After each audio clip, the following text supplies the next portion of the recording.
Como ser dirigido pelo Espírito de Deus? Essa é uma das perguntas que mais me fazem no meu Instagram e hoje eu estou aqui para responder essa pergunta para você.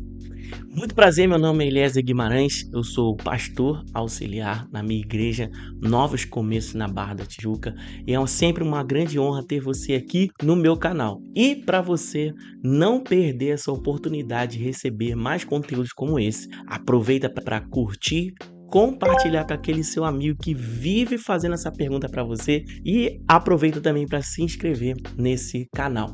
E vamos para nossa resposta. Então, como ser dirigido pelo Espírito de Deus? A primeira coisa que eu preciso saber é que eu sou filho de Deus. E a palavra do Senhor vai dizer lá em Romanos, no capítulo 8, lá no verso 14, que todo filho de Deus é guiado pelo Espírito Santo. Se a vontade de Deus é que nós sejamos guiados pelo Espírito Santo, é lógico que Ele nos dará sempre direções claras. Então, a primeira coisa que você precisa saber na hora de ser guiado pelo Espírito de Deus, toda direção que vem até nós, seja por profecia, seja por um sentimento no nosso interior, por uma voz no nosso interior, essa direção precisa combinar com a palavra de Deus, precisa fazer sentido dentro da palavra de Deus, não pode entrar em discordância. Por exemplo, se você está casado, você não vai ter uma direção da Bíblia para se divorciar, porque não é a vontade de Deus o divórcio. Se o Senhor nunca vai vir uma direção da parte de Deus para que você não perdoe alguém, porque isso não concorda com as Escrituras. Então, a palavra de Deus, quando vir para nós, vai sempre concordar com a sua vontade. Então, a primeira coisa que você deve entender é que toda direção ela vai combinar com a palavra de Deus. Segunda coisa, o nosso testemunho interior. E o que seria o testemunho interior? É aquela impressão que nós temos por dentro. Quando eu recebo uma profecia, o que eu tenho que ficar atento? Se eu já tenho um testemunho interior, daquilo que está sendo profetizado na minha vida já faz sentido, já encaixa na minha vida. Porque teve uma vez que uma jovem veio falar para mim de uma profecia que ela havia recebido. E era daqueles cultos que fica o profeta lá na frente e ele vai profetizando para todo mundo. Teve profecia para todo mundo aquele dia. E aí a menina chegou, ela me falou que o profeta havia dito para ela que ela iria morar nos Estados Unidos, que ela seria uma grande evangelista e tal, não sei. E eu fiz algumas perguntas para ela. Eu disse assim para ela: e o testemunho interior? Porque ela veio me perguntar logo aonde eu estava fazendo de inglês. Eu falei assim: mas por acaso você já tinha recebido alguma palavra dessa? Deus já tinha falado com você antes sobre morar no exterior? E ela não tinha, e ela era uma jovem, poderia dizer que estava nos primeiros passos de uma vida cristã e veio uma pessoa profetizando desse jeito e ela ficou assim, confusa.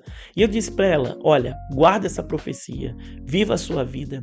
Se você entender que você deve fazer um curso de inglês, você vai lá e faz, mas deixa Deus, trabalhar e você vai entender se isso faz sentido para você. E o que acabou acontecendo?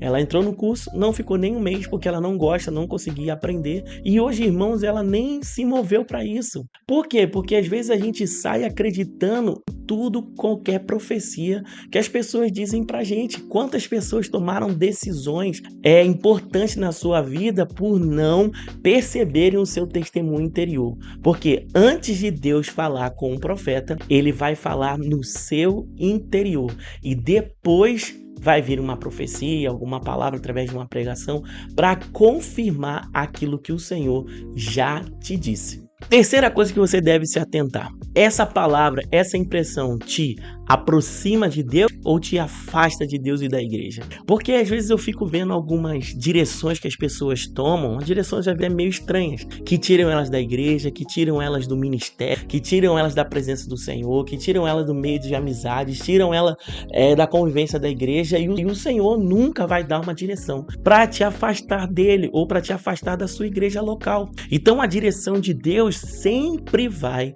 te aproximar mais, vai fazer você servir mais, vai fazer você sacrificar mais e nunca tornar a sua vida mais cômoda. Essa é a verdade. Toda a direção do Senhor, ela nos chama para o altar. E altar é lugar de sacrifício. Como eu sei que vem uma direção, que está vindo a direção de Deus? Deus sempre me chama para o sacrifício. Deus nunca me chama para afrouxar a minha vida. Quarta coisa que você deve fazer. Você deve pegar essa direção, essa palavra que você recebeu e pedir ajuda das pessoas mais experientes, que já estão há mais tempo no ministério.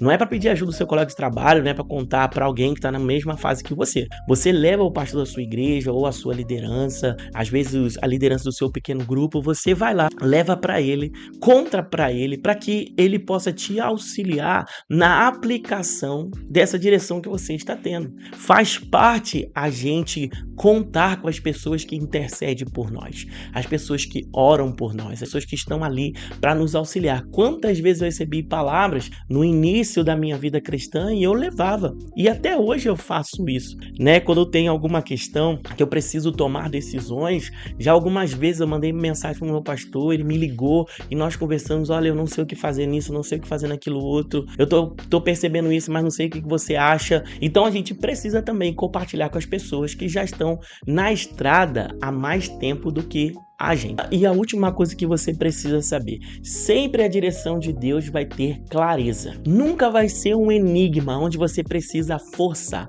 É igual quando as pessoas querem saber a interpretação de um sonho. É tão complicado, tão difícil que parece que não tem uma resposta. Então a direção de Deus, ela sempre vai vir com clareza. Você vai saber o que Deus está direcionando para você.